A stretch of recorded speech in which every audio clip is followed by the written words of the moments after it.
Hello friend and welcome to my channel Future Academics 2025. I will be uploading series of videos and this one is the first one in the series on hierarchical model of protein folding.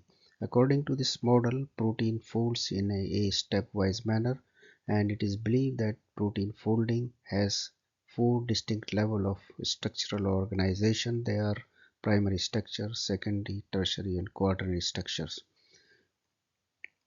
In order to understand the basic concept underlying these structures or basic features of these structures, it is very important that we understand how these structures are formed, and therefore we have to review and identify in this video groups and their interaction, which makes the basis for the formation of these structures. I think this topic is good for a short notes and MCQs serving various examinations, and this will be very much beneficial for you, so be with me and enjoy it fully.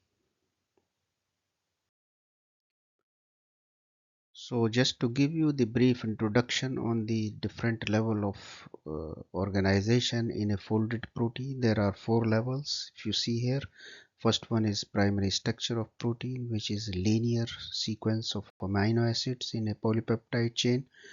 This undergoes folding leading to the formation of local folding. These are called as secondary structures. These further undergo folding leading to the formation of compact 3D structure, which is biologically active, also known as native conformation. This is the third tertiary structure. In some protein you will see more than one polypeptide chain associate to form the structure known as quaternary structure. We will identify now the groups and the interaction between these groups which are responsible for the formation of these structures. There are two important but general points which I would like to point out related to hierarchical model of protein folding. The first one is that the physical feature of all these structures, four levels of organization, they are same in all protein wherever they are found. Therefore, it is believed that protein folding is governed by the same basic principle. So these are very important points you should also remember. So formation of primary structure, let us identify and review and identify the groups and the type of bonds or interaction that is responsible for the formation of this structure. So this is the partial structure of a polypeptide, where I have shown these thick blue lines as peptide bonds. These bonds are formed by interaction between the amino and carboxylic group of different amino acids. This bond is covalent bond and this is called peptide bond.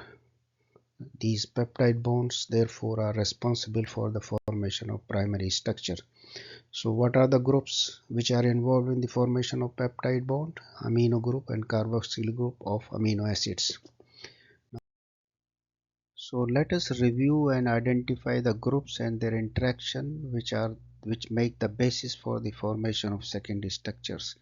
Here is a partial structure of a polypeptide in which the blue lines are peptide bonds, and you have learned that these peptide bonds are responsible for the formation of primary structure of a polypeptide or protein.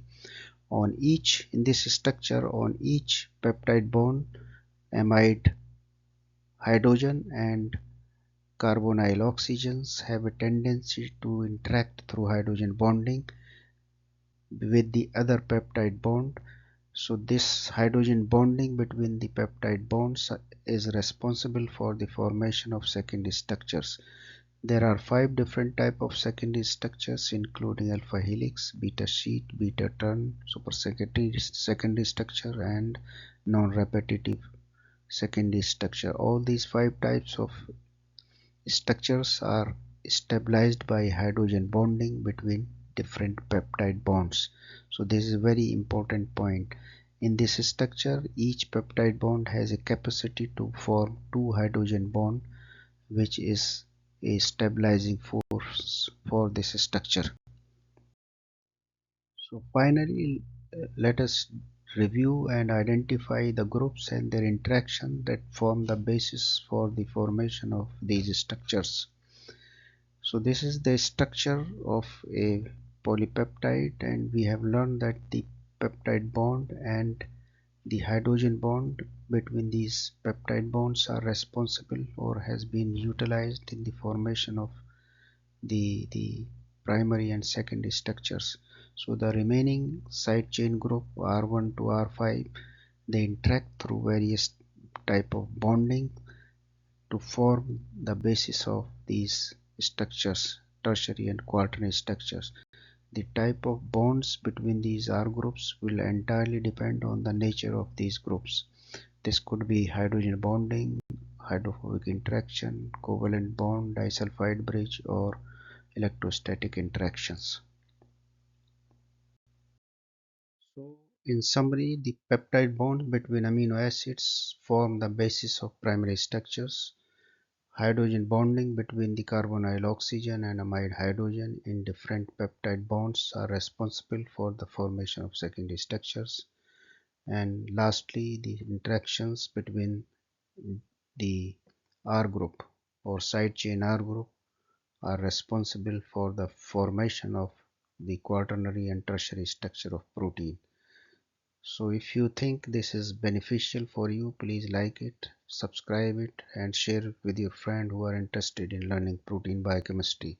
In addition, please write your comments and criticism. I will be happy to address your queries.